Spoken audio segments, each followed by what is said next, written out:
थलाइवन धारावी का एक बहुत बड़ा डॉन है जिसको पिछले 15 सालों से किसी ने भी नहीं देखा है। थलाइवन धारावी की उन 30,000 गलियों के बीच रहता है जहाँ किसी भी बाहर वाले का पहुँचना नामुमकिन है। जो भी थलाइवन के रास्ते में आता है, थलाइवन उसके शरीर के छोटे छोटे टुकड़े करवा के अपने कुत्तों को खिला देता है। और दोस्तों, आपको जानकर हैरानी होगी कि इस काम के लिए उसने एक डेडिकेटेड आदमी भी रखा है जिसको देखकर सच में डर लगता है। दूसरी तरफ महाराष्ट्र की सीएम जानवी सुर्वे किसी भी तरह से थलाइवन को खत्म करना चाहती हैं। ये लाइन सुनने के बाद आपको लग रहा होगा कि जानवी सुर्वे एक बहुत ही ईमानदार नेता है जो कि एक डॉन को मार के जनता का भला करना चाहती है। मगर दोस्तों, ऐसा बिल्कुल भी नहीं है। जानवी थलाइवन को इसलिए खत्म करना चाहती है क्योंकि थलाइवन मात्रे को सपोर्ट कर रहा है और मात्रे वो आदमी है जो अगले इलेक्शन में जानवी के खिलाफ खड़ा है। और जानवी ये अच्छी तरह से जानती है कि अगले इलेक्शन में सरकार उसी की बनेगी जिसको थलाइवन का सपोर्ट होगा। इसलिए अगले इलेक्शन में अपनी जीत पक्की करने के लिए उसने ये प्लान बनाया है। इस काम की जिम्मेदारी महाराष्ट्र के सबसे बहादुर ऑफिसर जयंत गावस्कर को दी जाती है जो कि ज्वाइंट कमिश्नर भी है। एपिसोड के एंड में दिखाया जाता है कि जयंत गावस्कर थलाइवन को मारने की तैयारी पिछले कई सालों से कर रहा था, पर इसके पीछे क्या रीजन है उसको इस एपिसोड में नहीं दिखाया जाता।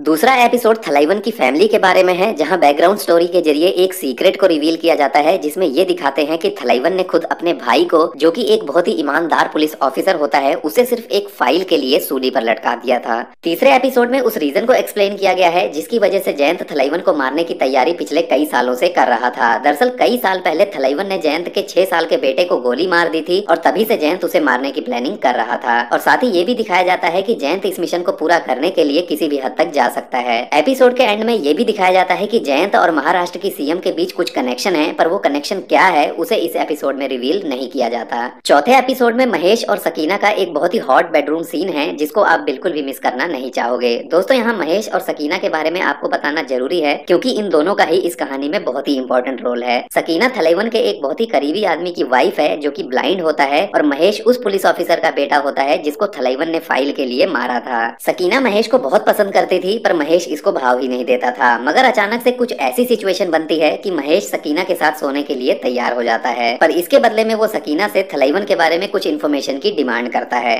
एपिसोड के एंड में दिखाया जाता है कि जयंत ने महेश को अपने साथ मिला लिया है और सकीना से मिली सारी इन्फॉर्मेशन वो महेश से ले लेता है। पांचवा एपिसोड मेरा फेवरेट है क्योंकि इस एपिसोड में जबरदस्त एक्शन है। पिछले एपिसोड में मिली इन्फॉर्मेशन से पुलिस को बहुत फायदा होता है जिससे उन्हें यह पता चल जाता है कि थलाइवन के ऊपर हमला कब और कैसे करना है। जयंत और उसकी टीम थलाइवन पर उस वक्त हमला बोल देते हैं जिस वक्त वो मंदिर जा रहा होता है। थलाइवन के ऊपर जैसे ही हमला होता है उसके बॉडीगार्ड्स उसको लेकर भागते हैं और पुलिस उसका पीछा करती है। पुलिस का एक शार्प शूटर एक एक करके थलाइवन के सभी आदमियों को मार देता है। थलाइवन भी बचने की बहुत कोशिश करता है पर पुलिस का एक शार्प शूटर उसे भी शूट कर देता है। दूसरी तरफ महाराष्ट्र की सीएम टीवी पर ये न्यूज सुनकर बहुत खुश होती हैं, पर जब वो जयंत को इस काम की बधाई देने के लिए कॉल करती हैं तो जयंत उसे बताता है कि थलाइवन अभी मरा नहीं है, वो सिर्फ कोमा में है। और इस एपिसोड का यहीं पर एंड हो जाता है। छठे एपिसोड में बहुत ही इमोशनल सीन्स हैं क्योंकि गोली लगने की वजह से थलाइवन कोमा में चला जाता है जिसकी वजह से पूरा धारावी काफी भावुक हो जाता है। दूसरी तरफ थलाइवन के बड़े बेटे शिवा को लगता है कि अप्पा के कोमा में जाने के बाद से सारी पावर खत्म होती जा रही है, इसलिए वो एक तरफ से उन सभी को मारना शुरू कर देता है जिन पर उसे शक होता है और इस चक्कर में वो बहुत से ऐसे लोगों को भी मार देता है जो बेकसूर होते हैं। एपिसोड के एंड में दिखाया जाता है कि जयंत और महाराष्ट्र की सीएम के बीच क्या कनेक्शन है। दरअसल जानवी और जयंत एक ही कॉलेज में पढ़ते थे। जानवी जयंत को बहुत पसंद भी करती थी पर ये बात वो कभी कह नहीं पाई, पर जयंत से दोबारा मिलने के बाद वो खुद को रोक नहीं पाती और इस मीटिंग के बाद वो जयंत का प्रमोशन कर देती है और यहीं पर इस एपिसोड का एंड हो जाता है। सातवें और आठवें एपिसोड में थलाइवन के बेटों की कहानी चलती है जिसमें ये दिखाया जाता है कि थलाइवन के कोमा में जाने के बाद से सब कुछ बिगड़ रहा होता है, इसलिए शिवा अपने अप्पा यानी कि थलाइवन की कुर्सी पर बैठकर सब कुछ संभालना चाहता है। दूसरी तरफ ये दिखाया जाता है कि थलाइवन का छोटा बेटा गे है जिसका एक लड़के के साथ अफेयर चल रहा होता है। इसमें इन दोनों का एक बहुत ही भद्दा सा बेडरूम सीन भी है जिसमें ये दोनों एक दूसरे को किस वगैरह करते हैं। नौवें एपिसोड में ये दिखाया जाता है कि थलाइवन कोमा से बाहर आ गया है और कोमा से बाहर आने के बाद थलाइवन महाराष्ट्र की सीएम से एक सौदा करता है कि वो मात्रे को सपोर्ट नहीं करेगा, पर उसके बदले में उसे ये ऑपरेशन रोकना होगा। महाराष्ट्र की सीएम मान जाती है और यहीं से कहानी में एक बहुत बड़ा ट्विस्ट आ जाता है। इसके बाद जयंत को ऑर्डर्स मिलते हैं कि वो अब इस ऑपरेशन को रोक दे, पर जयंत इस बात से मना कर देता है। जयंत बोलता है कि तुम्हें जो करना है वो कर लो, पर ये ऑपरेशन अब नहीं रुकेगा और यहीं पर इस एपिसोड का एंड हो जाता है। 10वें और आखिरी एपिसोड में ये दिखाया जाता है कि जयंत ने अपनी खुद की एक टीम बना ली है जिसकी मदद से वो थलाइवन के लोगों को मारना जारी रखता है। इसी बीच शिवा को कहीं से पता चलता है कि उसका छोटा भाई गे है जिसका किसी लड़के के साथ अफेयर चल रहा है। ये पता लगने के बाद वो काफी गुस्से में आ जाता है और गुस्से में आकर वो उस लड़के का मर्डर कर देता है और जब उसके छोटे भाई को ये खबर मिलती है तो वो शिवा को गोली मार देता है। इतना कुछ हो जाने के बाद जब ये ये खबर थलाइवन को मिलती है तो पहले तो वो बहुत ही इमोशनल हो जाता है, पर थलाइवन वसूलों का बहुत पक्का है, इसलिए वो अपने बेटे के साथ भी वही करता है जो वो औरों के साथ करता था। वो अपने बेटे के भी छोटे छोटे टुकड़े करवा के अपने कुत्तों को खिला देता है।